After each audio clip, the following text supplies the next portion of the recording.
Hello, and thank you for watching my video as I discuss instructional strategies that relate to learning theories. Teachers utilize instructional strategies, which are tactics and procedures to help students learn.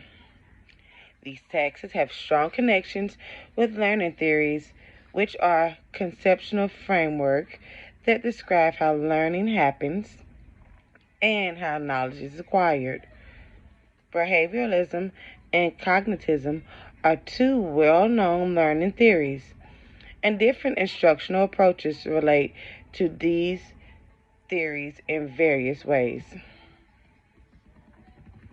I'd like to now discuss how two categories of learning theory are related to this. The focus of behavioralism is a visual action and how the environment affects learning. Behavioral-based methods of teaching place an emphasis on reinforcement, practice, and stimulus-response connections to desirable behaviors. One example of this is using operant conditions to manage a classroom. Operant conditions is a teaching method that supports behaviorism. Rewards and penalties are used by teachers to influence students' conduct. For instance, a teacher may establish a system of reward where students receive a sticker for submitting homework on time. Students are encouraged to repeat the desired behavior habits of submitting assignments on time by this positive reinforcement. Drill and practice is yet another behavioral tactic. Students may complete repeating tasks in math class to help them remember mathematic ideas. Their accuracy and speed increase through reinforcement when they answer problems frequently, which improves skill retention. Another theory is the focus of cognitism. Cognitivism is a mental focus function including memory, thinking, and problem solving. Cognitivism influence practices place a strong emphasis on meaningful learning, active participation, and knowledge organization. One example is concept mapping. This is a teaching technique that supports cognitivism.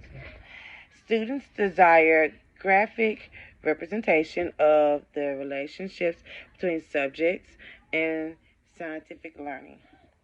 They are promoted and prompted by this practice to arrange knowledgeable and meaningful fashions which focus greater comprehension and improve memory of the subject.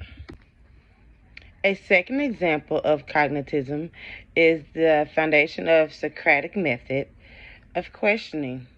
A teacher may use open-ended questions and literature discussion to get students to think critically, evaluate text, and come up with their own interpretation. This method encourages students' active mental involvement and aids them in developing their comprehension of the subject. Regardless of the subject, an educator plans to teach learning theories, and the research on effective teaching is essential for a number of reasons. Teachers can adapt their instructional tactics and techniques to a various demand of learning preferences of students and their understanding of learning theories. This personalization improves the educational process and leans towards better results. Education is dynamic with new technology and teaching methods always emerging. Teachers can effectively adjust to these changes and use cutting-edge methods to firm the foundation of learning.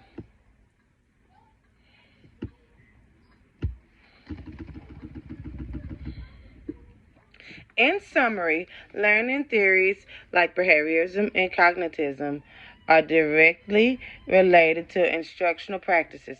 Teachers in all subjects benefit from knowing these theories and being up to date on research on effective teaching.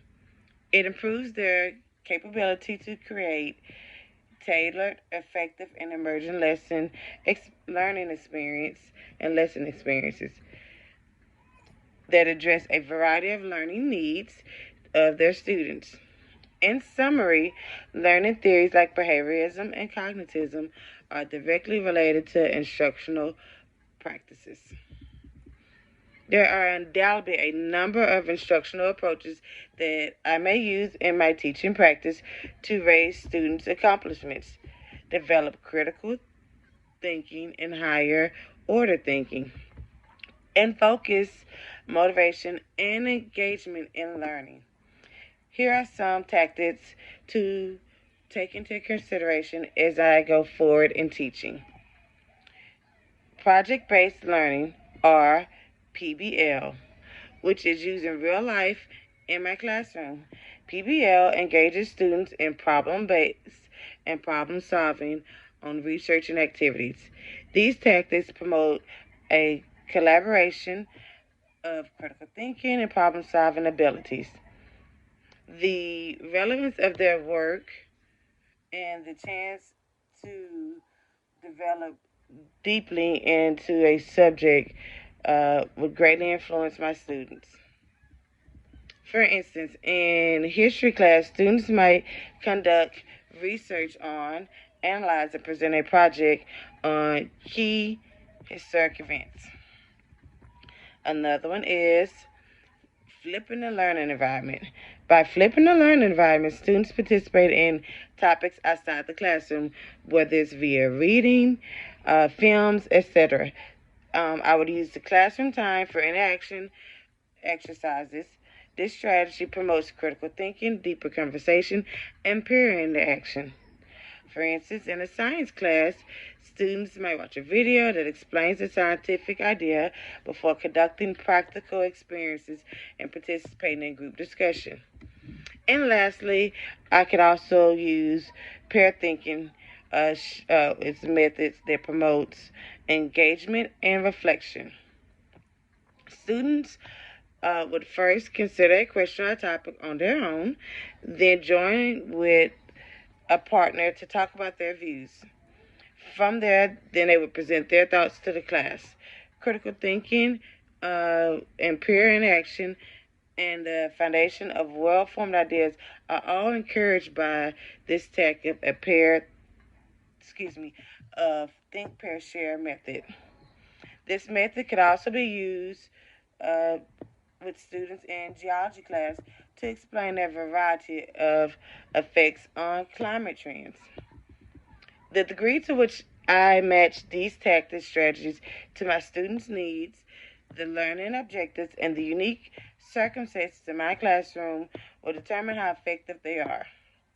A dynamic and interest learning environment that encourage higher order thinking abilities, motivation, and general student accomplishment can all be created by a combination and a variety of these different tactics used. Thank you for watching my video.